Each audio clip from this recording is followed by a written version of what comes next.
Van Halen is no stranger to drama, whether it's revolving lead singers, family feuds, or creative clashes.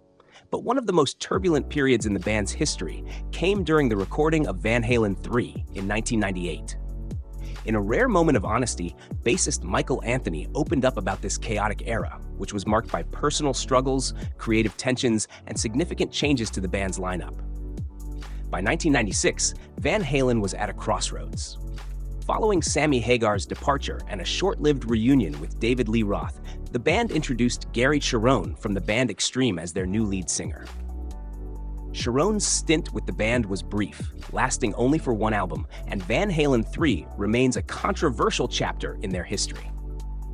The recording process for Van Halen III was anything but smooth. Michael Anthony described it as a bittersweet experience. Alex Van Halen was going through a divorce at the time, and the tension bled into the sessions.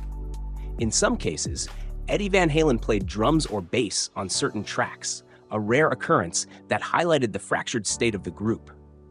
According to Anthony, there were only a few songs on the album where the entire band actually played together in the studio.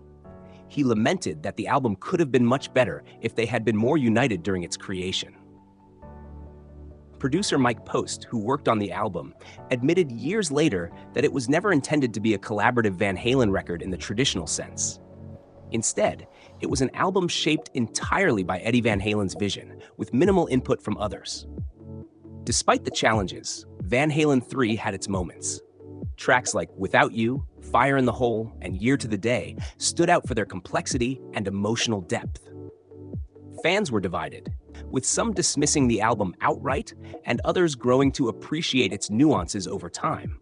One fan even recounted how they listened to the album on their daily commute for months, eventually developing a deep connection to its intricate sound. While it may not have been an instant hit, it did find a place in the hearts of those who gave it time. The subsequent tour was a refreshing experience for the band. According to Michael Anthony, Gary Cherone's enthusiasm for the band's entire catalog was a breath of fresh air. The tour featured songs from all eras of Van Halen, including early classics like Somebody Get Me a Doctor and Mean Street, which hadn't been played live in years. The live performances allowed the band to reconnect with their legacy, even as tensions behind the scenes remained unresolved. Looking back, both Michael Anthony and Gary Cherone have spoken about this period with mixed emotions.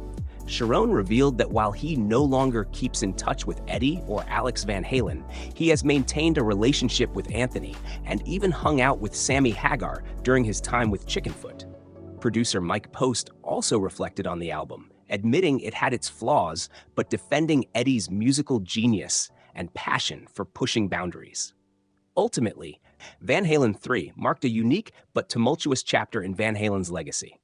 It was a period defined by personal and professional upheaval, yet it demonstrated the band's resilience and willingness to evolve. Though the album wasn't a critical or commercial success, it remains an intriguing piece of Van Halen's storied history, a testament to the band's ability to keep moving forward, no matter the obstacles.